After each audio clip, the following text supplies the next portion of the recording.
Good morning, students. Revision video 2, acids and bases. So in this session we will revise what do all acids and bases have in common. See, generally what are the common ions when an acid is dissolved in water? The key points related to that: an acid is substance which dissociates on dissolving in water to produce H plus ions. So when you dissolve any acid, what you are going to get? H plus ions. So these ions are produced. See, these H plus ions mainly interacts with water to form H3O plus. What is H3O plus? Hydronium ion. We call this ion as hydronium ion. So hydrogen ions must always be written either in H plus aqueous form, or in H3O plus form, hydronium ion form. So a common thing in all acids is that they produce H plus ions when dissolved in water. The acidic behavior of any acid is due to the presence of H plus ions in it. Right? For example, you can take one more example. H2SO4 aqueous gives rise to 2H plus aqueous plus SO4 2 minus aqueous. Sulfate ions are produced. So in the same manner, HNO3 aqueous gives rise to H plus aqueous plus NO3 minus aqueous. So even acetic acid, if you take CH3COOH, gives rise to CH3COO minus aqueous plus H plus aqueous. This is acetic acid. So the aqueous solutions of HCl, H2SO4, HNO3, acetic acid, they show acidic character because they dissociate in aqueous solution to produce H plus ions. So these H plus ions. Next, there are certain solutions like glucose, aqueous solution of glucose. What is the formula for glucose? C6H12O6. So this glucose, when you dissolve in water, it won't give H plus ions. No H plus ions are produced. In the same manner, if you take ethyl alcohol, so these two, one is glucose solution and ethyl alcohol. Formula for ethyl alcohol is C2H5OH, and these two solutions will not behave like acids because they don't give H plus ions in water. So though all acids contain hydrogen, but all hydrogen containing compounds are not acids. Remember that. Glucose and ethyl alcohol, they can't ionize H plus ions in water easily, so that's why their aqueous solutions are not acidic in nature. So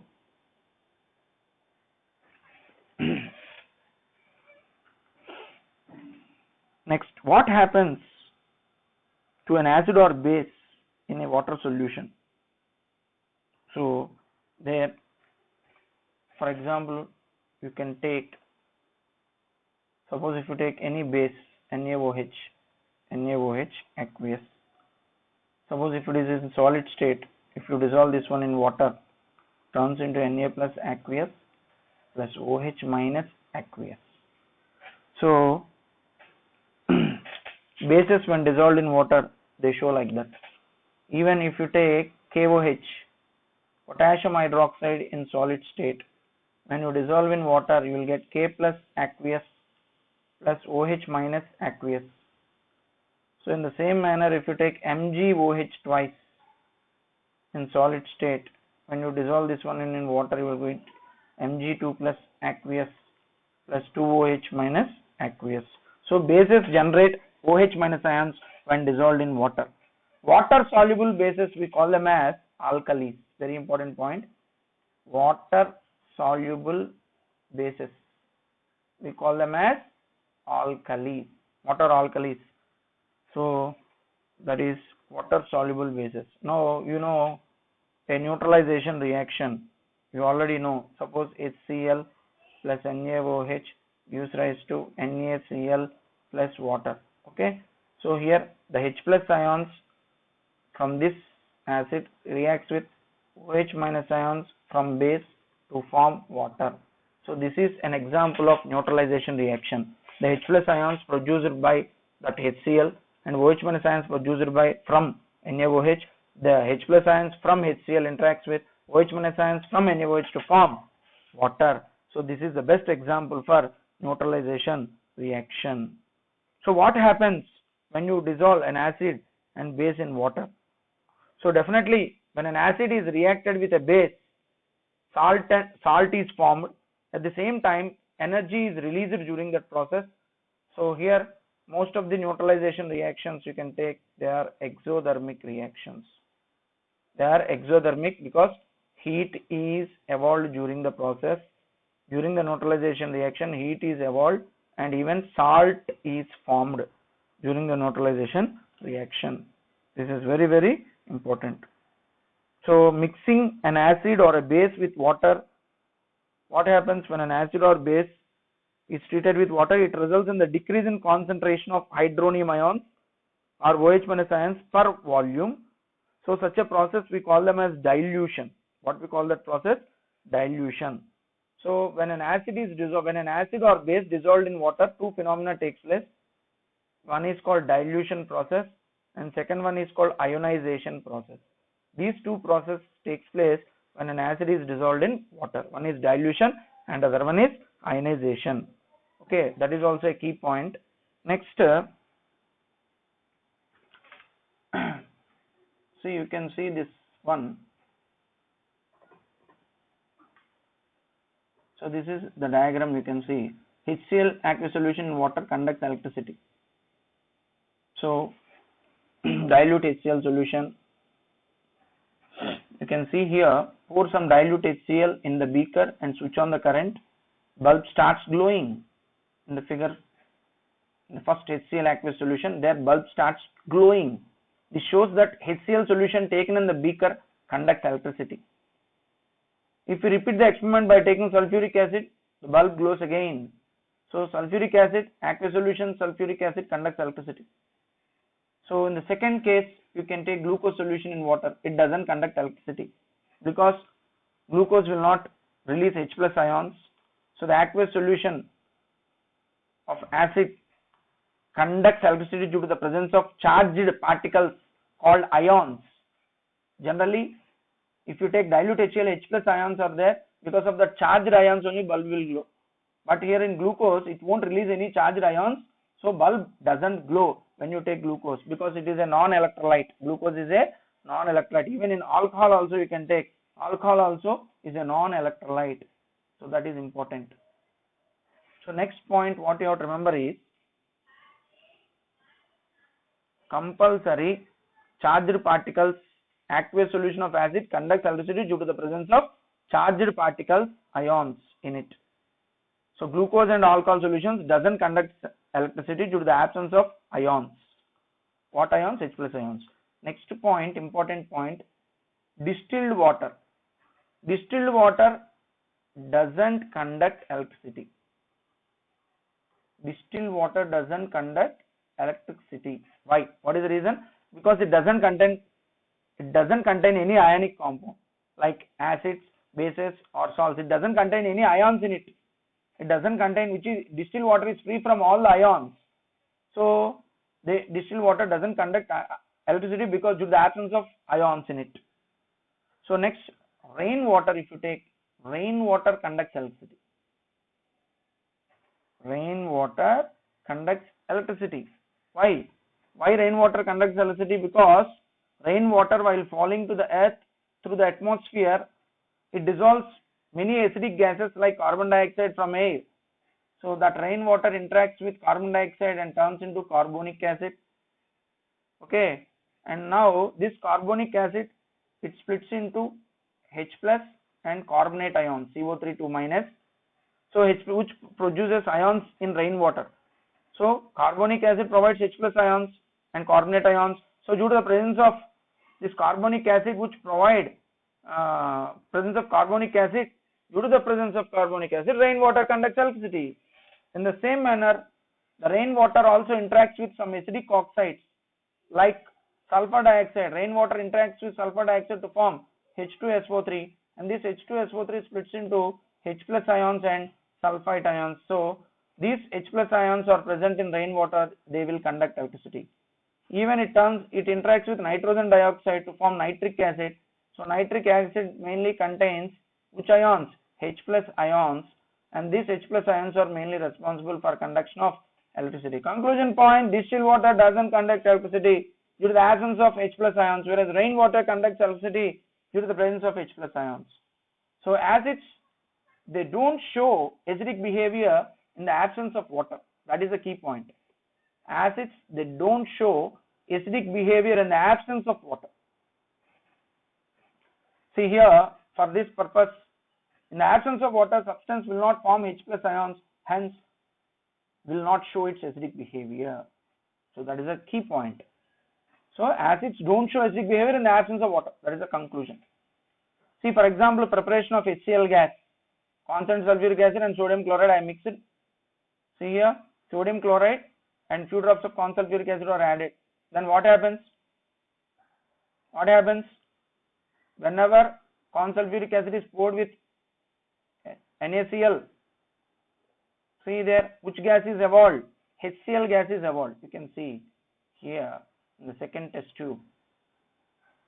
See here, HCl gas is released, and that HCl gas comes out from this delivery tube.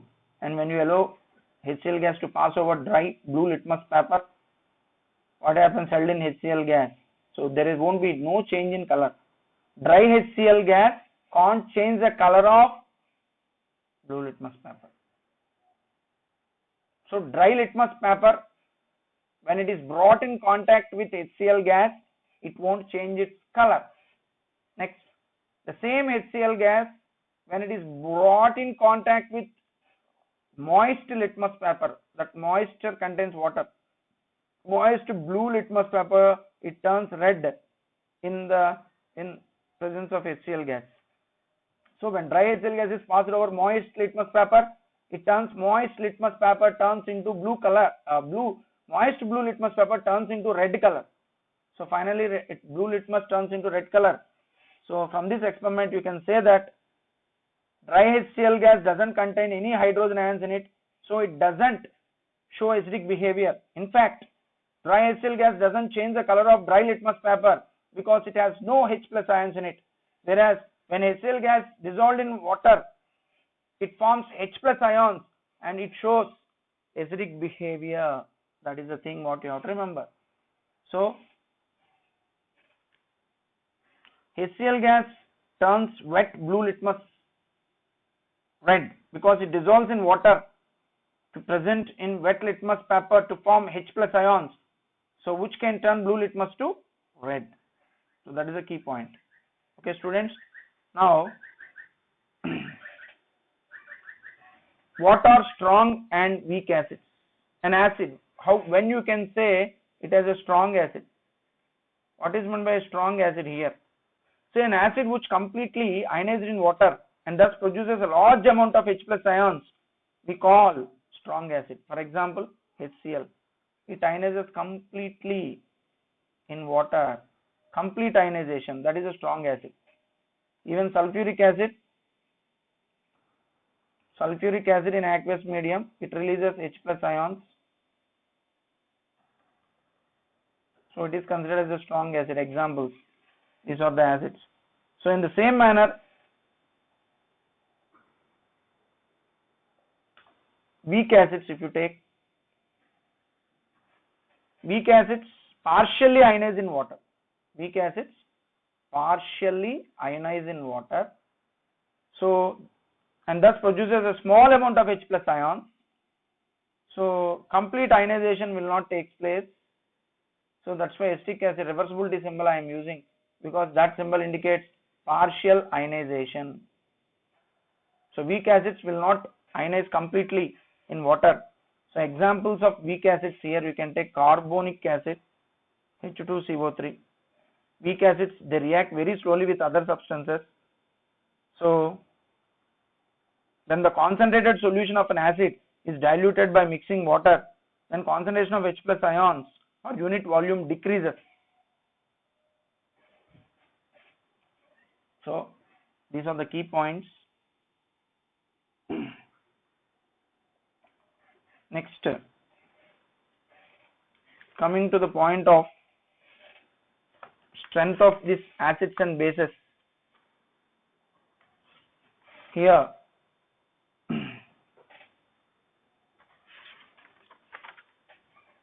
that is given by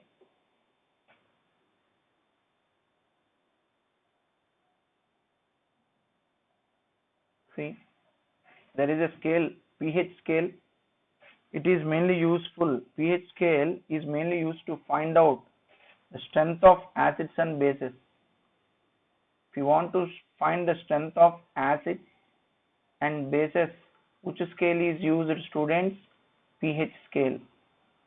pH scale is mainly introduced. This is given by Sorensen. So this is the pH scale. You can see the readings in the chart. In case of acids, in case of strong acids, pH ranges between 0 to 3. In case of weak acids, pH ranges between 4 to 6. So, if pH value of any solution is 7, that solution is a neutral solution. In case of weak bases, what is the pH range? So, in case of neutral solutions, what is the pH value for neutral solutions? 7. In case of acidic solutions, pH value is less than 7. In case of basic solutions, pH value greater than 7. So, in case of weak bases, pH value ranges between 8 to 11. In case of strong bases, pH value ranges between 11 to 14. So, this is the pH scale. So, with the decrease in pH, with the decrease in value of this pH, acidic nature increases. If you move from here, pH is equal to 7 neutral, so less than 7. If the pH value decreases, it indicates increasing acidic nature of a particular substance. So if increasing acidic nature means increasing H plus ion concentration, increasing H plus ion concentration means decreasing OH minus ion concentration. In the same manner, increase in pH value, increase in pH value indicates increasing basic nature. If the basic nature increases, what happens? OH minus ion concentration increases. If OH minus ion concentration increases, H plus ion concentration decreases. Increasing OH minus ion concentration, decreasing H plus ion concentration. So that is about the pH scale introduced by Sorensen. In case of strong acids, so conclusion point, pH is equal to 7 for neutral substances, pH is equal less than 7 for acids, pH greater than 7 for bases. So with the help of pH scale, we can easily calculate the strength of acids and bases. So pH value of some common substances which we come across in our daily life. Concentrated HCl, what is the pH value of concentrated HCl? 0. Dilute HCl, 1. Gastric juice, 1.4. Lemon juice, 2.5 pH. Vinegar, 4. Tomato juice, 4.1. Coffee, 5. Soft drink, 6. Milk, 6.5 pH. Pure water, 7. Saliva before meals, 7.4. Saliva after meals, 5.8. Blood, 7.4. Eggs, 7.8. Toothpaste, you can take 8. Baking soda solution, 8.5. Baking soda is nothing but sodium hydrogen carbonate. Baking soda, that is sodium hydrogen carbonate solution. Washing soda is nothing but sodium carbonate, Na2CO3 dot NH2O. that is washing soda. Milk of magnesia, it is an antacid. This magnesium hydroxide is called milk of magnesia. And household ammonia has got 11.6, dilute NaOH 13, concentrated NaOH 14. So this is a pH chart which you can easily use, analyze. Next, and common indicators, litmus, it can tell us whether the given substance is an acid or base. So common indicators can't tell us the relative strength of acids and bases. Common indicators can't tell us the relative strength of acids and bases. For example, litmus can tell us the sulfuric acid and vinegar are both are acidic, but it can't tell us which one is stronger. Sulfuric acid is stronger than vinegar, acetic acid. But indicators, common indicators tell us only about whether the given substance is acid or base, but they can't tell us about the strength of acids and bases. Suppose if 3 acids are given, which acid is stronger acid? It can't be predicted by normal indicator, by common indicator. So in order to measure the strength of an acid and base, so we have used a special type of indicator that is called universal indicator. What is meant by universal indicator? What is meant by universal indicator? It is an indicator, special type of indicator used to measure the strength of acid and base. Used to measure the strength of acid and base. So to obtain an idea of how acid or how much acidic strength or how much basic strength a substance is, you can use universal indicator. So it is a mixture of different indicators. So what is meant by universal indicator? Exact definition: it is a mixture of different indicators. It is a mixture of different dyes or different indicators which gives different colors,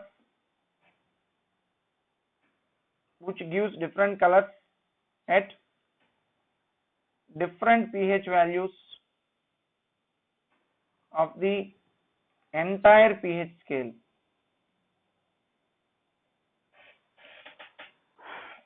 That is called as universal indicator. And one more point you have to remember: pH is equal to some mathematical expression, log of H plus ion base 10. This is equal to logarithm of 1 by H plus ion concentration base 10. So this is a mathematical expression you will get in higher studies. But what point you have to remember is pH is inversely proportional to H plus ion concentration. This is the point what you have to remember. pH of the solution mainly depends on H plus ion concentration.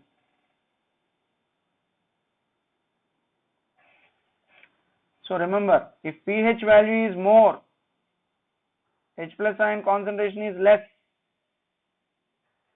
That means less acidic, more basic. That is the conclusion point. Next case, if pH value is less, H plus ion concentration is more. More H plus ion concentration means more basic, less acidic. So these two cases very important. So pH is inversely proportional to H plus ion concentration. Now, universal indicator shows different colors at different concentrations of hydrogen ions in solution. So when an acid or base solution is added to universal indicator, the indicator produces a new color. The color produced by universal indicator is used to find the pH value of an acid or base. How can you get it? By matching the color with the colors on the pH color chart. See, I will show the pH color chart here, indicator chart. See, universal indicator provide a pH color chart to compare the color produced on the indicator paper on adding an acid or base solution. So universal indicator is used to measure the strength of acids and bases. That universal indicator is a mixture of different color charts, so that if you add any acid sample on the universal indicator, so it shows a chaotic color change. Basing on the chaotic color change on the indicator paper, you can predict the pH value of a particular substance. See, for example, litmus universal indicator can be used either in the form of solution or in the form of universal indicator paper. So that is also, so a drop of the solution to be tested is put on a strip of universal indicator paper. So indicator paper will undergo a change in color. Definitely the color produced on the indicator paper is then matched with the color on the standard pH color chart available in laboratory. Okay, so basing on that, by knowing the pH value, we can tell whether the given solution is strong acid, strong base, or weak base. So that is very, very important. So for example, if you take water, water is neutral. If you take water, water is a neutral solution. It will give a green color with universal indicator. So if green color formation indicates pH is equal to 7. So like that, you can test for various substances here. So pH value 0 means it's a dark color, dark red. 1 means red, 2 means red, 3 orange red, pH value 4 means orange. Like that, orange yellow, greenish yellow. Basing on the pH value, each and every pH value has got its chaotic color. You can see here. So these are the important things, students, related to pH scale and indicator. Okay. Now what is the major importance of pH in everyday life? So what are the key points related to the importance of pH? So we have to mainly focus on pH in our digestive system. pH in our digestive system. So our stomach produces HCl, you know, concentrated HCl, and its pH range is 1.4. So this HCl is secreted. Even this HCl can melt the razor blades. So how much powerful acid is secreted in our stomach, you can find out. So dilute HCl helps in digesting our food. Okay.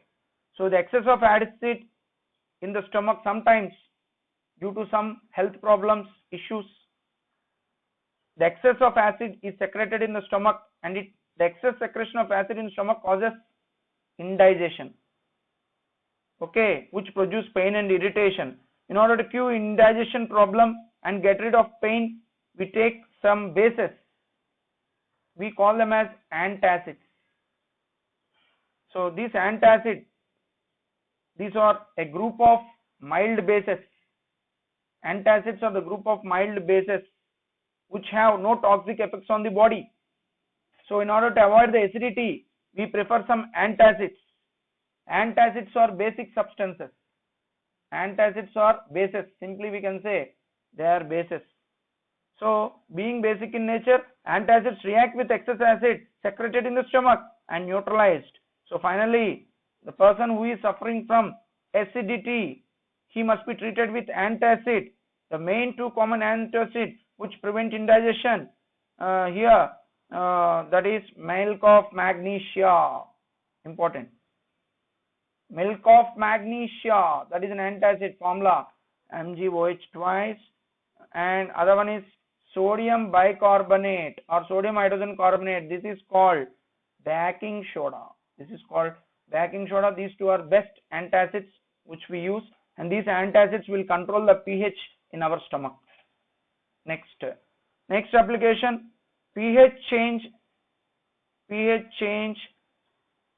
as the cause of tooth decay.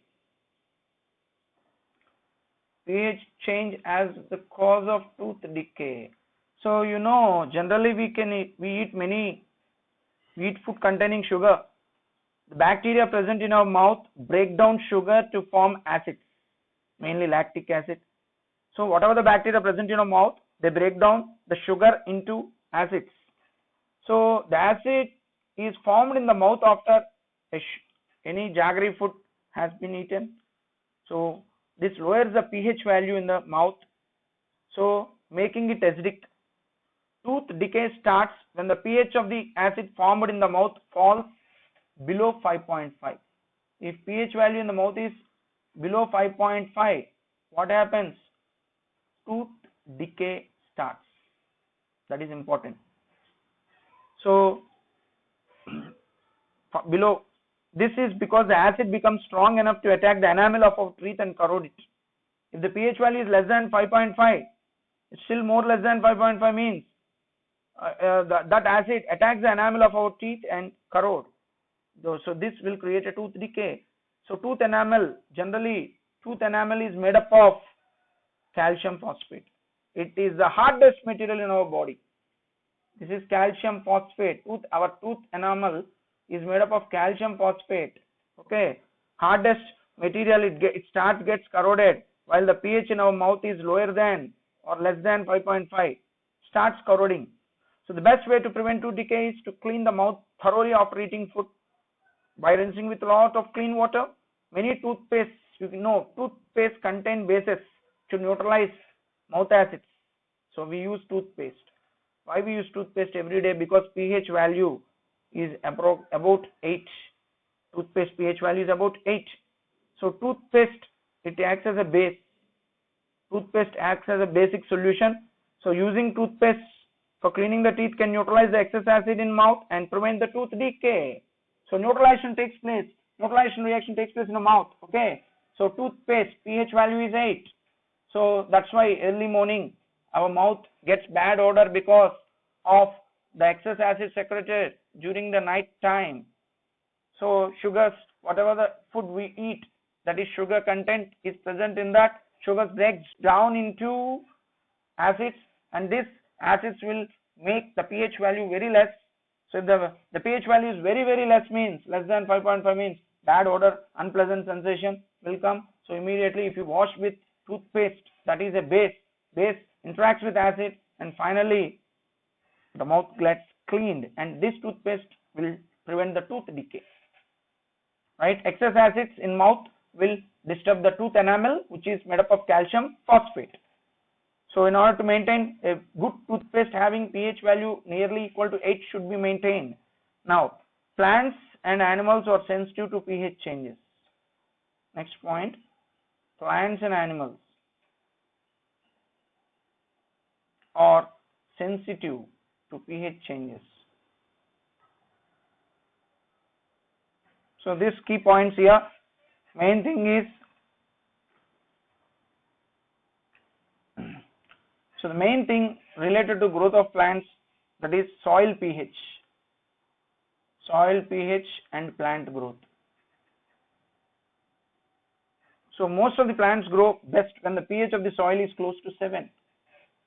When the pH of the soil is close to 7, healthy growth of plants is observed.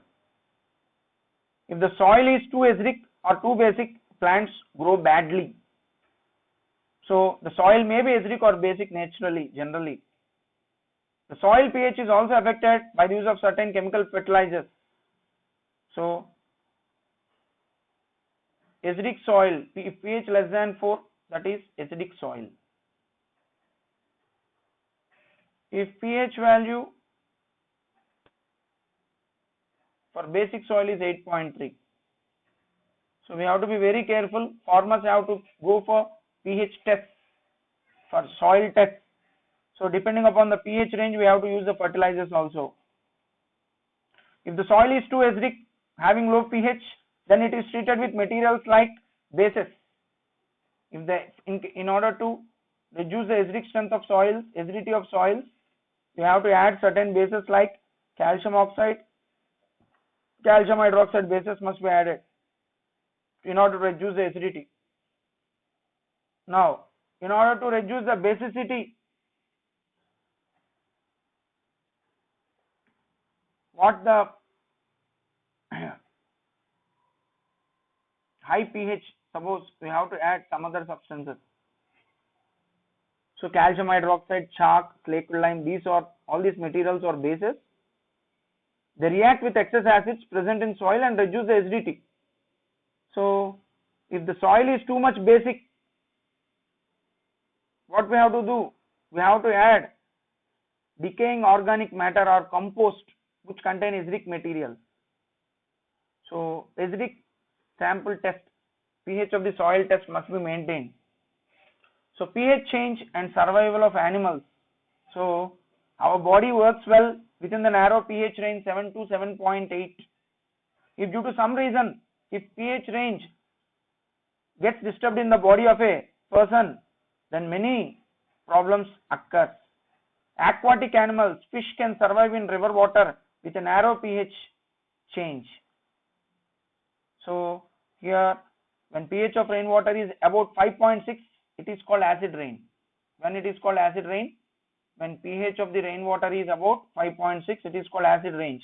Too much acid rain can lower the pH of river water to such an extent, even it's very difficult for the survival of aquatic species like fish. So this is important. Next, self-defense by animals and plants through chemical warfare. So here self-defense means self-defense by animals and plants. So here, for what purpose I am using is, honeybee stings a person. Suppose if any honeybee stings a person, it injects an acid liquid into the skin which causes immense pain and irritation. So immediately what acid will be injected into that person is formic acid generally, or methanoic acid is injected. This is highly acidic, and these acids are injected by certain bees even, and immediately when honeybee, or you can take, we have to use remedy for this one as baking soda. Why we have to use baking soda? Because if the bee stings a person, then rubbing a mild base like baking soda solution on the stung area of the skin gives relief. So baking soda neutralizes the acidic liquid injected by bee sting and cancels it, right? So we have to be very much careful. Suppose, one more example, there is a wasp sting. There is a wasp. If this sting a person, so it injects alkaline liquid, and immediately what we have to do? We have to use vinegar. Vinegar is acid, so alkaline liquid is a base. We have to rub the stung part with vinegar such that neutralization reaction takes place. So bee sting is acidic, whereas wasp sting is basic in nature. An ant's sting, red ant's sting, injects methanoic acid into the skin of a person, causing burning pain. So here the thing what you have to remember is a neutralization reaction takes place. If any insect injects acidic material into our body, we have to rub with base. If it injects basic liquid into our body, we have to rub with acidic, so that neutralization reaction takes place. So when a person happens, so there are many examples like nettle leaves. Some leaves are there, they have got certain hair. Some plants, they may also give painful stings for us. So when a person happens to touch the leaves of a nettle plant accidentally, the stinging hair of nettle leaves inject methanoic acid into the skin of a person, causing burning pain. So immediately we have to wash with any dock plant. We have to use a dock plant. So every nature itself has a remedy in the form of dock plant. So traditionally remedy for the nettle leaf sting is to rub the stung area of the skin of the person with a dock plant. So there also neutralization reaction takes place. So next very important topic we have to discuss, that is salt. So a salt is a compound formed when a salt is treated with acid. What you here wait. salt. When a salt is said to be formed, come on students, you already know this point. Acid plus base gives salt plus water. Salt is a product of neutralization reaction. So when the reverse reaction takes place, what happens?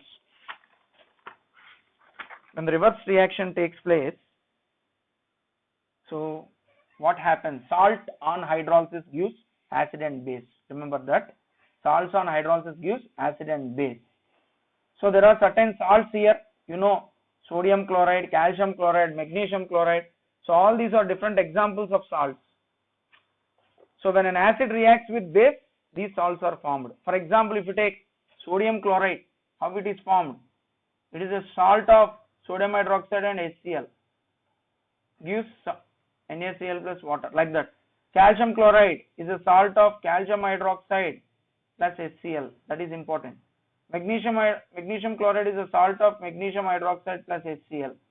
Zinc chloride is a salt of zinc hydroxide plus HCl. Sodium sulfate is a salt of sodium hydroxide and sulfuric acid, like that. Potassium, this potassium sulfate is salt of potassium hydroxide plus sulfuric acid. Here calcium sulfate means calcium hydroxide plus sulfuric acid, like that. Every salt is formed by the combination of an acid and base. So these are the common examples.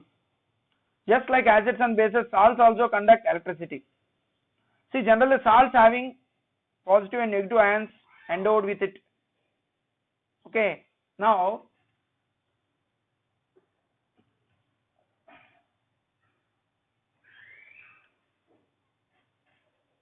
see what happens when a salt is dissolved in water. Very important model for CBSE board. For example, potassium sulfate.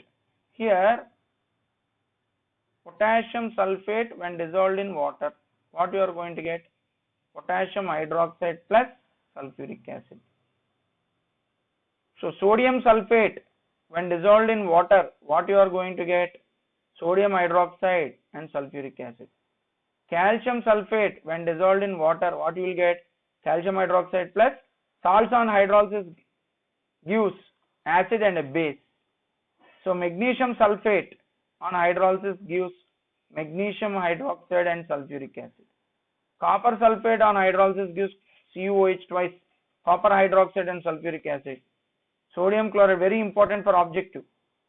What happens when the given salt is dissolved in water? What are the products obtained? That is a key question. Very important equations you have to practice. So salts on hydrolysis gives an acid and a base. That is a key point. So practice all these equations. Okay, K2SO4 on hydrolysis gives KOH plus H2SO4. Sodium sulfate on hydrolysis gives sodium hydroxide and sulfuric acid. Like that, each and every salt I have written here.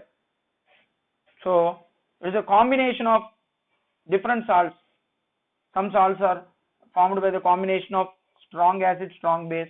Some salts are formed by the combination of weak acid, weak base, strong acid, weak base, weak acid, strong acid, weak acid, strong base, like that.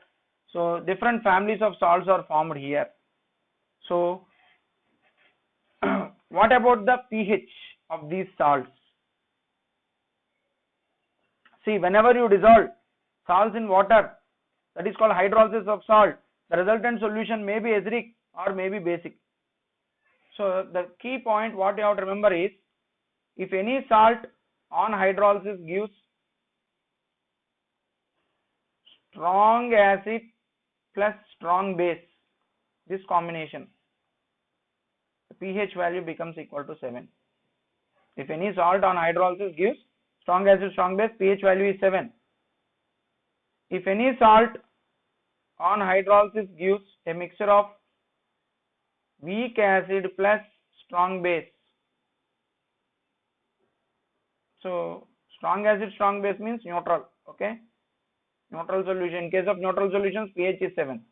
Next, salt on hydrolysis gives weak acid and strong base. Here weak acid means acetic acid, and strong base, suppose example strong base, so resulting solution becomes basic. If the resulting solution is basic, pH value becomes, aqueous solution of that salt becomes pH value greater than 7. Next, if salt on hydrolysis gives a mixture of strong acid plus weak base, then what happens? Resultant solution becomes acidic. If the resultant solution is acidic, then pH value of that aqueous solution of salt will be less than 7. Okay. If salt on hydrolysis gives a mixture of weak acid plus weak base, here also pH value, it is equal to 7 only, you can take. So like that you have to plan, students. So different examples already I have given. For example, ammonium chloride salt, this on hydrolysis, what you are going to get? Ammonium hydroxide plus HCl. So it is ammonium hydroxide is a weak base, HCl is a strong acid, so resultant mixture will become acidic. Resultant solution is acidic, so pH is less than 7. pH value is less than 7 for this salt. Next, for example, you take sodium carbonate. Sodium carbonate on hydrolysis, what you are going to get? Sodium hydroxide plus carbonic acid H2CO3. It is a strong base. It is a strong base. H2CO3 is a weak acid. So resultant solution of mixture strong base and weak acid, it is resultant solution is basic, and hence pH value becomes greater than 7. pH value becomes greater than 7. So like this they may ask you the questions. Be careful. This is about the salts. So